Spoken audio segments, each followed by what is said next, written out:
What is up, guys? Welcome back to another video. It's Useless Builds. We got our swap cars here.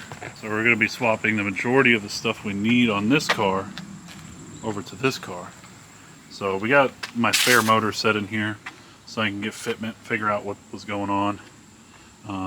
We figured out the trans mount and the engine mount are good. I still got to put the torque mount underneath it. And then we got to figure out all the wiring. So all of the wiring stuff that I want is going to be coming off of this car. I want the wiring harness. I might just do the cluster swap and try to keep that dash because the Mark IV dash, in my opinion, does look better. But we'll see what I have to do. Anyways, let's get started. We're going to start taking the front end off of this thing. I don't need any of the plastics. We're just going to leave the radiator, AC condenser, and stuff hooked up. But all the plastics are going to come off. And we'll get the front end off of this and we'll start figuring out what wiring I need to do. Alright, now that we got the front end off, I'm going to drain the coolant out of this thing. And then I can pull the radiator off. I also need to drain the AC as well.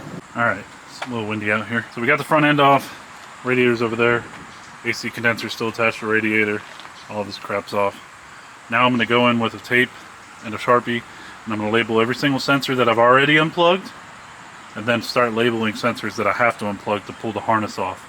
Unfortunately, this isn't like an easy harness removal like it is on older cars. The harness is tied directly into the car, so I got to figure all that out. Unfortunately, that bolt up in there, right there, has stripped out. It's a little crusty, so I gotta get my extractor set out, figure out what size we need, and then extract this bolt the good old-fashioned way. Alright, so the bolt was so rounded off that I had to use the extractors, like the Irwin extractor set here. I have multiple sets, but this is a little bit thinner than my other ones. That's why I use these ones. We were able to get the bolt out. Now we can pull this whole piece off. I just gotta pry it up off of there first.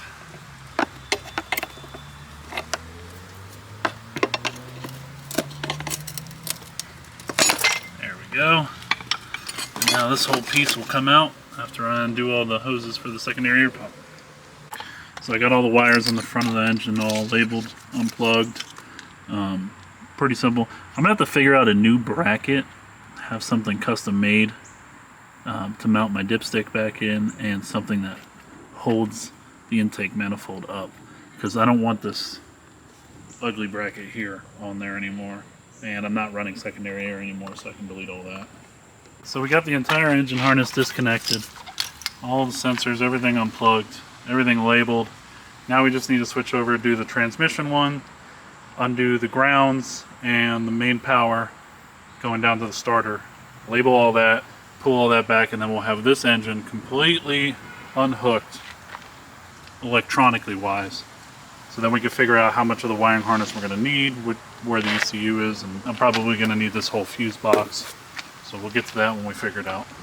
Made it this far in the video, hit that like button. I really appreciate you guys watching this. This has been some fun content.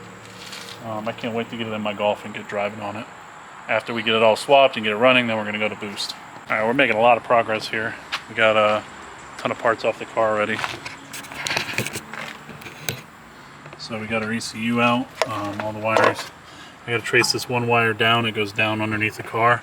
Figure out what that goes down there to, label it, unplug it, pull it out. I think it's probably an O2 sensor. I thought the O2 sensors came from the center of the car, the ones underneath, but I'll have to double check. And then I got this wire, which just goes originally to the original hood that was cut. Not too worried about that, but I do have to find another wire that goes down underneath, probably to ABS or something, so we'll figure that out in a little bit.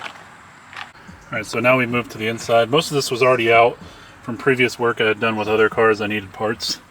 It's all mostly just junk. So I need to work on the wiring harness, getting the fuse box out, getting the cluster out, and getting parts of the steering column out for the ignition switch and stuff. So we'll get all this stuff out, pull all these fuses out, see what we don't need, leave all the crap behind that we don't need, and take what we need. Alright, man. After a ton of work, we got the old dash out. My wiring harness is all pulled apart. We got everything here. Now we got to fish it all through, and then be done with the wiring harness part. Probably just cut the part that goes to the roof there. Well, there she is. Got the harness out of the firewall after fighting the heck out of it. It was whooping my butt. You can see the giant hole I made in there to get everything through. Because on these cars, the firewall's like glued in.